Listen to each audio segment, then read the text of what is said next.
Professeur, moi je vais dire à Gbagbo Laurent qu'il est un sous-préfet Barca. Voilà, ceux qui connaissent sous-préfet Barca savent de quoi je parle.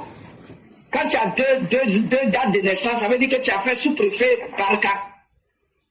Voilà. Donc Gbagbo Laurent même sait que il est plus vieux que notre papa.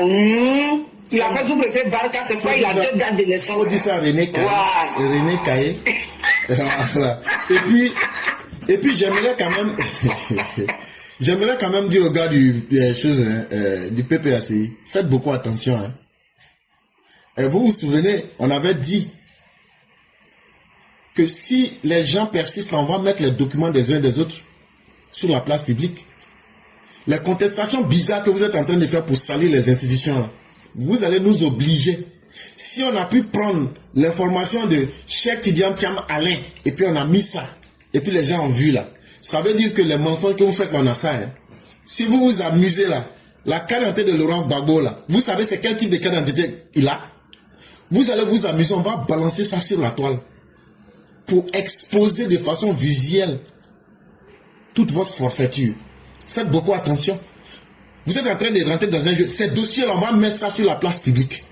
Si vous êtes prêts pour cela et encaisser les conséquences, continuez dans la forfaiture. Donc, cher, vous m'excusez, mais je vous laisse la parole. Non, professeur, il n'y a pas d'excuse, mais ce n'est que vrai ce que tu viens de dire, parce que s'ils veulent continuer à enfoncer les clous, on va bien enfoncer ça pour leur donner. C'est ça même. Parce que comme eux-mêmes là, ils disent que la loi là, eux ils sont contre la loi, ils n'ont jamais connu le respect de la loi là. Ils ne vont jamais respecter la loi. Mais regardez même déjà, on parle de listes, vous n'êtes pas sur la liste. Et pour vous contester, vous êtes en train de raconter n'importe quoi. Imaginons, vous partez aux urnes. Dieu même n'est pas Gaou. Hein. Quand vous dites Dieu n'est pas Gaou, là, c'est la vérité. Hein? Dieu n'est pas Gaou. Première dame Nadi Bambala, c'est un rêve. Ils vont aller rêver ça ensemble. Parce que la Côte d'Ivoire est dirigée, est gérée, est gouvernée par des hommes forts, par des hommes qui ne connaissent que le travail. Tout ce qu'ils savent faire, c'est le travail. C'est avec eux, ce qu'on a eu aujourd'hui en Côte d'Ivoire, qu'on a ce qu'on a. Voilà, sinon des chefs d'État sont passés, des présidents sont passés, on n'a rien vu dedans. Bédier est passé 0, Guéhi 0, Bago 0. Maintenant, c'est un président. Donc, vous avez, c'est sur le papa, donc vous avez tout laissé sur sa tête. Et il est en train de se débattre pour notre pays. Il est en train de se débattre pour nous les Ivoiriens. Et cela, ça vous dérange. Tout ce que vous racontez là, Dieu va vous anéantir. Parce que Dieu même sait que où la Côte d'Ivoire est arrivée, c'est une nouvelle Côte d'Ivoire qui est en train de naître.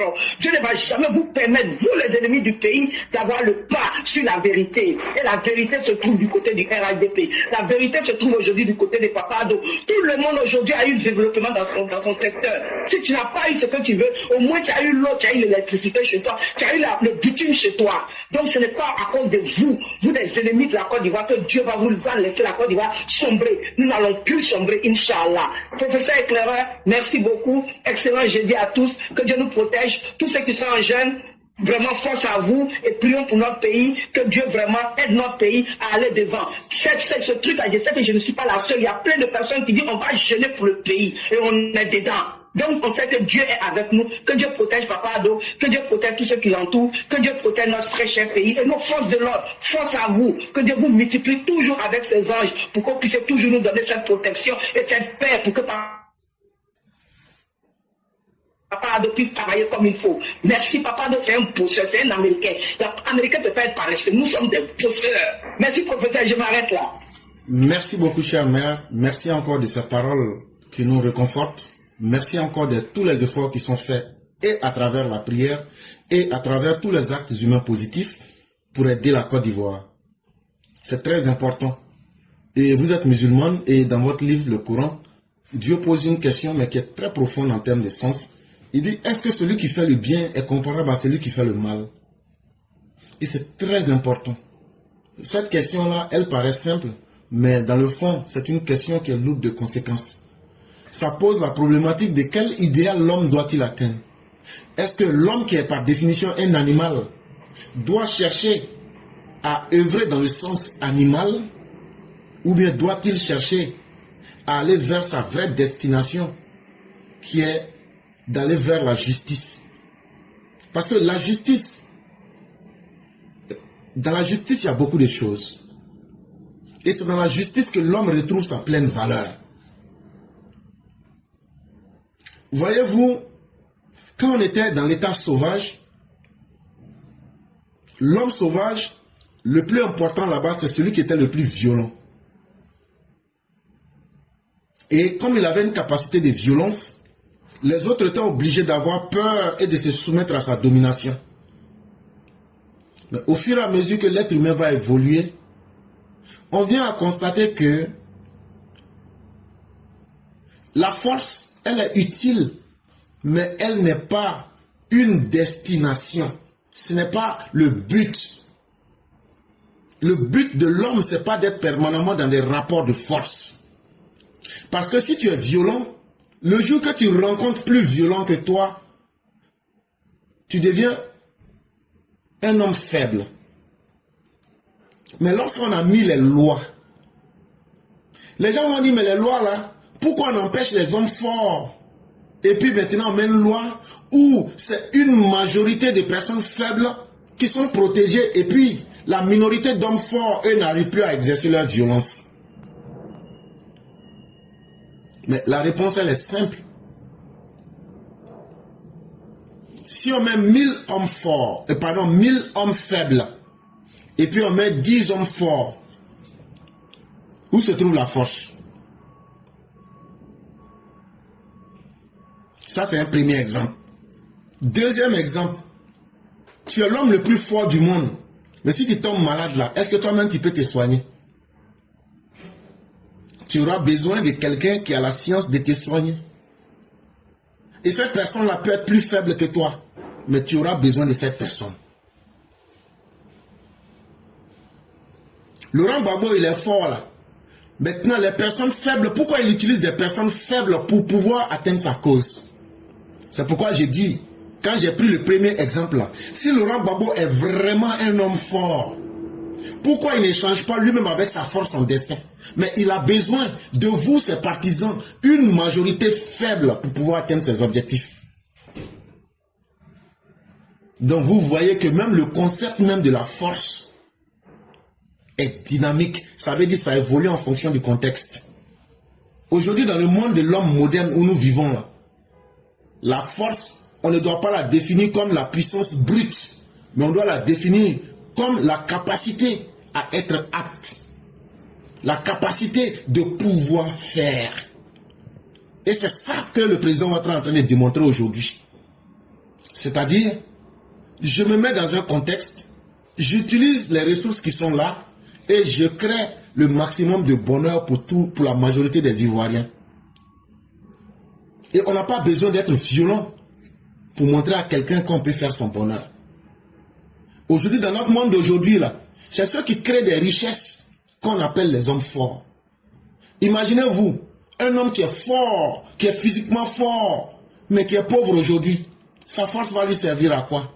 Mais imaginez un homme qui est faible, mais qui est riche. Sa richesse lui donne accès à, c'est ce qu'on appelle l'aptitude. Donc, chers parents, les gens ont blagué ces gens-là pour penser que la violence, ils sont dans une attitude agonistique, ou bien je vais dire même, ça veut dire d'opposition et de concurrence dans la violence. C'est eux qui sont comme dans une attitude obsidionale, comme quelqu'un, on a entouré son village, comme s'ils étaient assiégés. Donc il faut forcément toujours tout régler par palabre. Bon, aujourd'hui là, Laurent Gbagbo, est-ce que toi tu es plus fort que l'État de Côte d'Ivoire? On n'a qu'à laisser l'État de Côte d'Ivoire. Alassane Ouattara là, on le met en face de toi là, tu ne moyens pas. Donc toute ta sauvagerie là, ça allait où? Donc là, si tous ces exemples que je t'ai donnés là, tu n'as rien compris dedans là. Hé, vous les gars là, cette fois-ci on est mal prêt contre vous. Moi je préfère sortir pour vous dire la vérité. Si vous sortez là, ou bien si vous vous amusez là, cette fois-ci là, de la manière où on vous a dit 2025 là, ça ne sera pas comme 2020 là. On est trop mal prêt contre vous. Et on va vous faire ça mal. Et je préfère vous dire ça. On va vous faire ça mal. Et si vous ne croyez pas, sortez. Parce que quelqu'un peut dire quelque chose, mais c'est bouche-parole. Sortez. Là, comme on le dit là, vous allez lire et vous n'allez rien comprendre dans le jeu. En tout cas, on vous aura suffisamment averti. Mais c'est à vous-même de voir la réalité, de l'accepter ou de ne pas l'accepter. Ça, c'est votre choix. Et malheureusement, nous avons perdu notre mère. qui était là. Mais Dieu merci, l'essentiel du message est passé. Nous lui disons merci. Et donc nous allons continuer avec les autres personnes qui souhaitent aussi prendre la parole. On a véritablement des difficultés et nous sommes vraiment attaqués. Mais comme je le dis, ce n'est pas ce qui va nous gêner ou bien nous permettre de ne pas dire ce que nous avons à dire. Faites-nous confiance. Nous allons prendre nos responsabilités pour être capables de dire ce qu'on a à dire. Parce que la liberté d'expression, c'est un droit qui doit être permis à tout le monde. Mais la dictature ne prospérera pas. Et donc, toutes mes excuses à tous ceux qui sont réellement attaqués, parce qu'on veut nous empêcher de nous exprimer, mais personne ne pourra nous empêcher de faire cela. Parce que notre détermination, peut-être que les gens pensent que nous sommes dans un jeu, mais nous sommes convaincus de la cause pour laquelle nous combattons. C'est une cause juste, c'est une cause noble, et c'est une cause qui est aussi source de fierté.